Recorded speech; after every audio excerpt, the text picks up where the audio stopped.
CAO Brazilia in Gordo. Yes, thank you, focus. Come on, a little more. Come on, you can do it. You can do it. Focus. Yes, of course, everybody just loves the grass. Well, anyway, I'm okay, and this is a cigar vlog. And yes, I'm still using my phone, which is why it's not showing you the amount of detail that goes into the actual band of this $10 cigar. I'm pointing that out because this is the second part of a comparison between the $10 CAO Brazilia and the, I want to say maybe $1.50, $2 CAO Brasil, which was the previous video. Oh, come on. Let's see if I can tap that. There we go. Yeah, CAO Brasil. Yeah. So there's a little bit of texturing on the band. Very colorful. This color is the Brazilian flag. Thick dark wrapper, a couple of caps on there. Went ahead and pre-cut it just because of the fact that I don't like having my keys in my pocket because they're kind of heavy. And I would have had this video out a little sooner, except things happened and it got cold, as you can see by the snow on the ground. Yeah, okay, now you can focus on the grass. Hello, hello, come on. Well, anyway, my camera's not really going to cooperate with me, so I'm going to go ahead and get this lit up and tell you what it's like. Alright, got a decent light on. Ooh. Okay, straight off the foot, no spice at all. Kind of sweet. What am I getting off of this? There's all kinds of stuff going on in this. It's kind of a sweet, almost molassesy kind of flavor.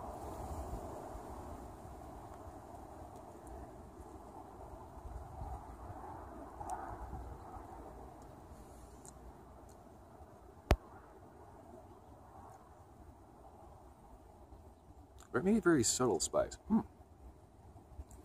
kind of a bittersweet kind of note to it.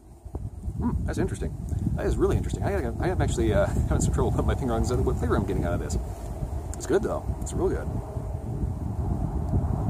Okay, so basically the reason why I brought up the price comparison between the CAO Brazilia versus the CAO Brasil is because for about 10 times the cost, I'm expecting to get about 10 times the cigar, which is kind of the reason why it's a Gordo. That and this is the only thing the brick and mortar had. Yeah, I just went ahead and walked into the store and picked it up instead of ordering it. So, kind of had a little bit of a good deal on that one. Fair warning, I may have had some humidity problems in my humidor, so if I get weird burn issues, that's probably the culprit. Otherwise, I keep smoking this down until it was like an inch. And hopefully everything will keep going nice and smooth. See you then.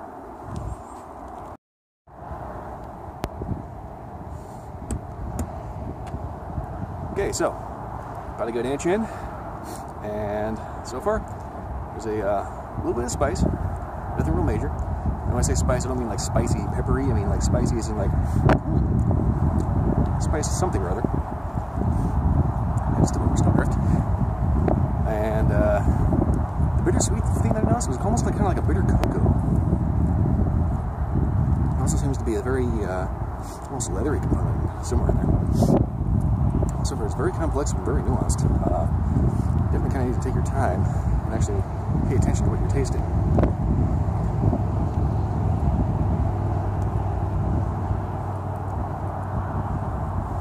Still earthiness. Good. Very good. Alright. I'm going to go and see if anything smokes down at the halfway point. As usual, whenever the ice falls off at the halfway point, whichever comes first, that's when I'll get you the next update. But yeah, I'll see you then. Alright, ash just fell off. Good halfway point. A little bit of a breeze here, thank you very much. Anyway, after the first inch, the entire flavor profile completely changed. Well, I wouldn't go quite that far, but that's good. Anyway, the spice completely died off. It became very smooth, very mellow. Subtle sweetness, bitter cocoa and coffee notes, along with a lingering earthiness towards the finish. With a touch of sweet tobacco. The nose, the retrohale, has had a pretty consistent cocoa note to it, which is really quite pleasant. So far, my drink pairings for this would be probably Black Russian, White Russian, something like a cocoa liqueur kind of thing, or maybe just a straight Kahlua. I wouldn't necessarily pair this with like a whiskey. Maybe a rum, like a dark rum. Gotta keep an eye out. I've seen at least a couple of people out walking their kids. It's not exactly a cold day, but the breeze is frigid. Anyway, as far as the cigar goes, definitely thoroughly enjoyable all the way through so far. I'm going to keep smoking this down to the band and beyond, and get back to you then.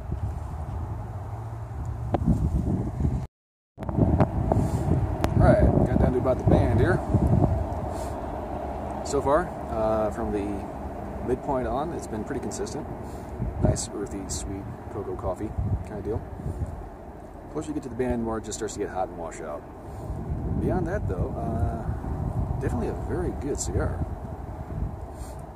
As far as whether or not it's worth $10, that's debatable. Keep in mind, the price is what I paid for it in Colorado. Your price is probably going to be different because different states have different taxes, different ordinances, different legislation, blah, blah, blah, blah, blah, blah. All kinds of, a number of factors that will overall determine the price of the overall end product that you get. So, main thing I wanted to point out was that as far as the countries line go, I was comparing this to the old cheapo brand, the Don Rafael, and this is dramatically better. Yeah, if you can definitely afford it, by all means, grab a box of these. That said, this is going to run you in the triple digits for sure, regardless of where you are. Just because of the fact that this is a super premium handmade from Dominican. I think it's Dominican. I could be off on that. So don't quote me on that. It'll tell you exactly on the website where to make it. Other than that, yeah, the drink pairings, White Russians, Black Russians, possibly dark rums, coffee, definitely coffee. There's a very distinct espresso quality to this cigar. So if you're into coffee, this is definitely right up your alley.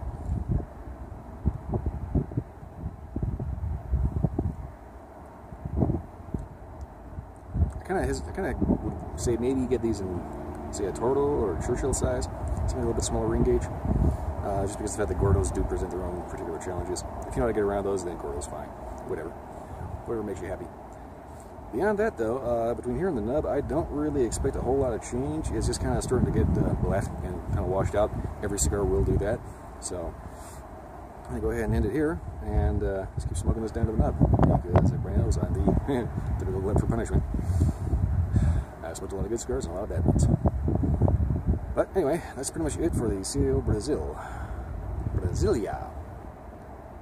The Don Rafael is the Brazil, or Brazil, because it's spelled with an S instead of a Z. Anywho, if you like this video or any other video, like, subscribe, leave a comment, and let me know if you've had one of these or anything similar. Until then, I'll see you next time. By the way, this is just a couple days after Christmas, so I hope everybody had a very Merry Christmas, and it's actually December 28th, so here's hoping everybody has a Happy New Year. I'll see you next time.